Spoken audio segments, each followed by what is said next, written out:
Well, hello and welcome back to my YouTube channel, Stealing from the Future. Well, today I'm going to continue speaking about the Afghanistan scenario. After a tumultuous week at Kabul, President Biden tries to refocus. President Biden's warning of the dangerous risks that his US soldiers face and the battle at Kabul airport highlights the amount of danger he confronts as he tries to bring order to the disarray created by his withdrawal from Afghanistan. Biden expressed his concerns about the security threat posed by the Afghan offshoot of the ISIS at a national address on Sunday, as his US soldiers keeps up the pace of evacuation of the Americans and the eligible Afghans from the Taliban's takeover.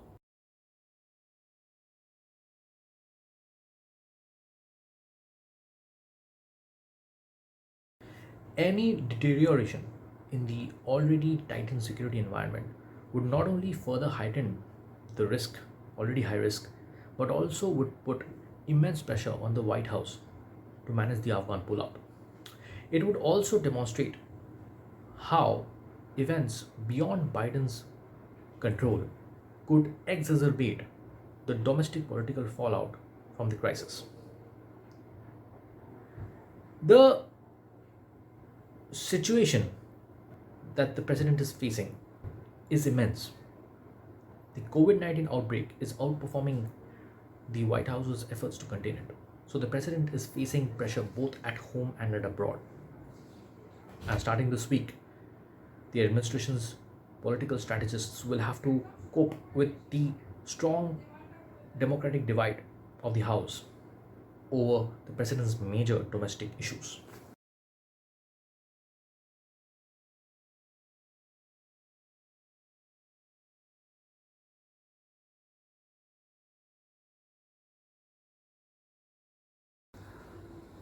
After a week of images of helicopters being lifted from the US Embassy at Kabul, which projected an impression of a humiliating retreat after a 20-year war, which ended in a defeat, Biden's remarks raised more questions when an official later clarified about Biden's statements that it is about having an expansion safe zone around Kabul airport.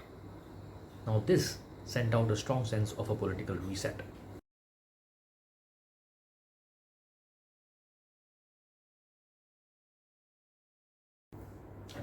Biden's point by point briefing from the Roosevelt Room of the White House about the American rescue operation, which came after he advocated authority on two other issues.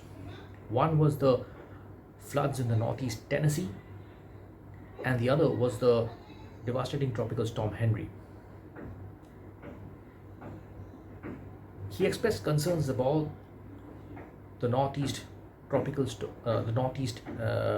floods in Tennessee, which ravaged the area and killed 21 people, and also expressed concerns about the floods in the region of the tropical storm Henry.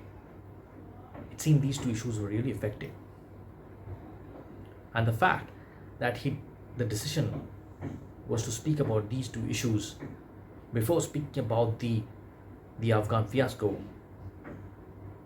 is interpreted as a sign that the White House believes that impending disasters on American soils affect Americans more than those elsewhere on the planet.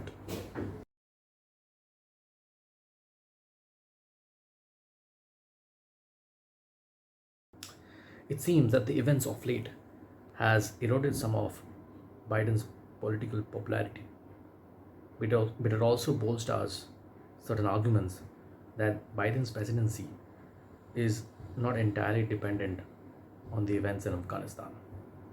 On a Sunday NBC News poll, Biden's approval rate fell to 49% from 53% in April.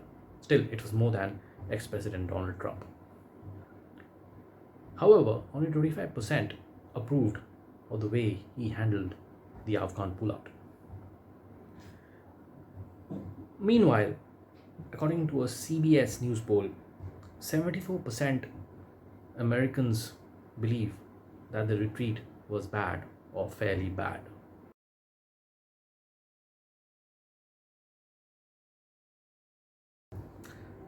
Biden and his liberal critics have tried to muddy the line between the turmoil of the withdrawal and the choice to depart on several occasions. They have also tried to make Biden's detractors look like people who are eager to prolong an unwinnable conflict. There you go.